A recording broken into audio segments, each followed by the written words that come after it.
Bonjour à tous, c'est Mayo. J'espère que vous allez bien. On se retrouve aujourd'hui pour une recette de brioche japonaise. C'est très moelleux parce qu'on utilise une méthode japonaise. Évidemment, c'est le tongsang. On va commencer par préparer le tongsang. On va mettre 90 g d'eau et 20 g de farine dans une casserole. On va bien mélanger à l'aide d'un fouet. Et après, on va allumer le feu. On va bien mélanger. Et on va le retirer du feu dès que le mélange épaissit. Et on va continuer à mélanger hors du feu jusqu'à ce qu'il soit homogène. Alors, on va le mettre dans un bol. Et on va le mettre de côté pour le laisser refroidir. Ensuite, on va préparer la pâte à pain. C'est de la farine de blé japonaise que j'utilise dans mes recettes.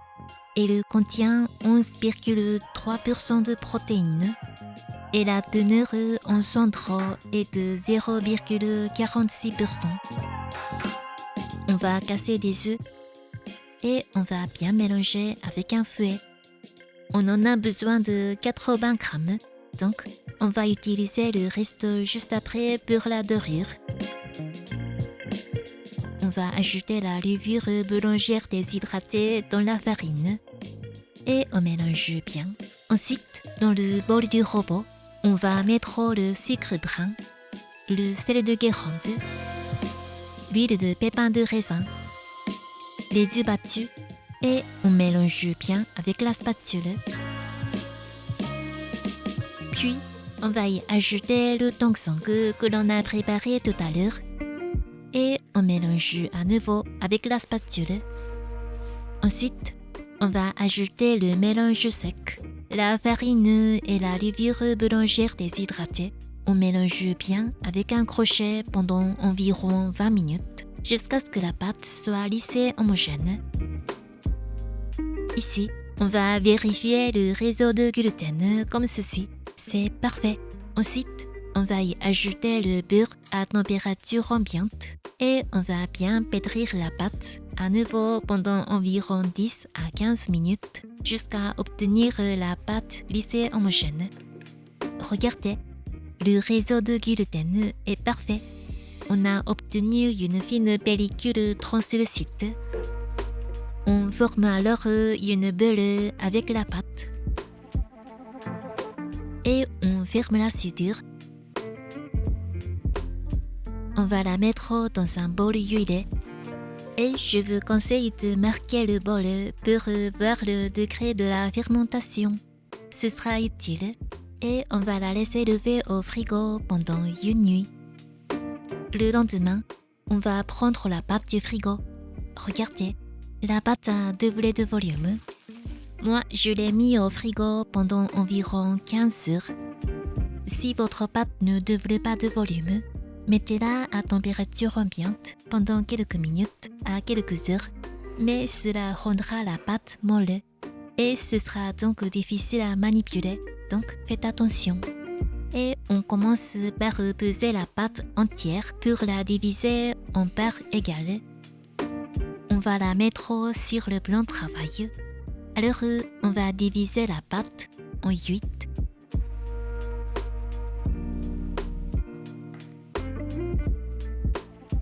Chaque pâte pèse environ 57 g. Après avoir divisé la pâte en 8, on forme chaque pâte en petites bulles comme ceci. On rabat les bords au centre de la boule et après, on forme une bulle en tournant la pâte dans la main comme ceci. On la met sur la toile farinée. On fait pareil avec d'autres pâtes. L'autre jour, j'ai reçu un message disant qu'il voulait connaître la recette de la brioche japonaise. C'est pourquoi j'ai créé cette vidéo. Si vous avez des demandes, n'hésitez pas à les écrire dans les commentaires. Et si vous aimez cette vidéo, n'hésitez pas à liker et à vous abonner à ma chaîne. On les laisse reposer à température ambiante pendant 20 minutes. Pendant ce temps, on va graisser tout l'intérieur du moule avec un spray d'huile pour éviter que la pâte ne colle. Au bout de 20 minutes, on va passer au façonnage. On forme une boule à nouveau en tournant la pâte dans la main comme ceci et on ferme bien la soudure. Vous pouvez aussi faire une boule sur la paume. Voilà. On ferme bien la soudure. On va les mettre dans un moule huilé en décalant légèrement la position parce que cela donne une forme très mignonne. Donc essayez-le.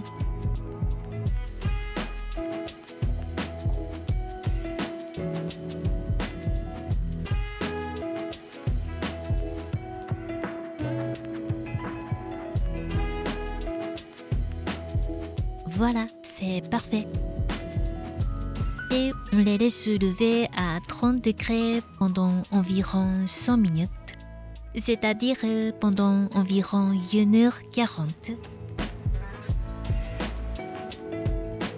On commence à préchauffer le feu avec une cocotte remplie d'eau 20 minutes avant la fin de la fermentation.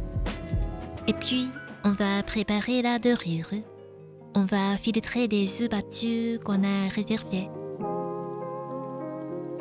Au bout de 100 minutes à peu près, on passe la dorure sur les bulles de pâte à l'aide d'un pinceau.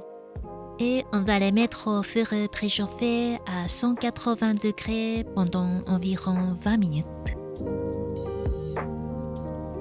Voilà, c'est très joli. Ça sent très bon.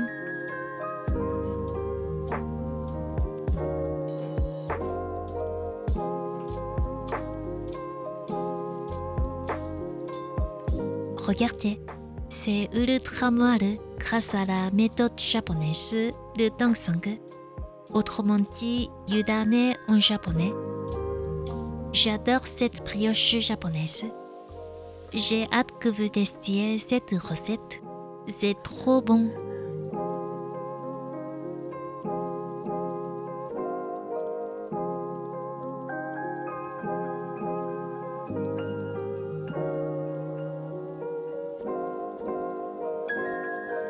Si vous aimez cette vidéo, n'hésitez pas à liker, n'hésitez pas à commenter. N'oubliez pas de vous abonner à ma chaîne pour ne pas manquer la prochaine vidéo. Si vous aimez la brioche, n'hésitez pas à essayer cette recette. C'est vraiment délicieux.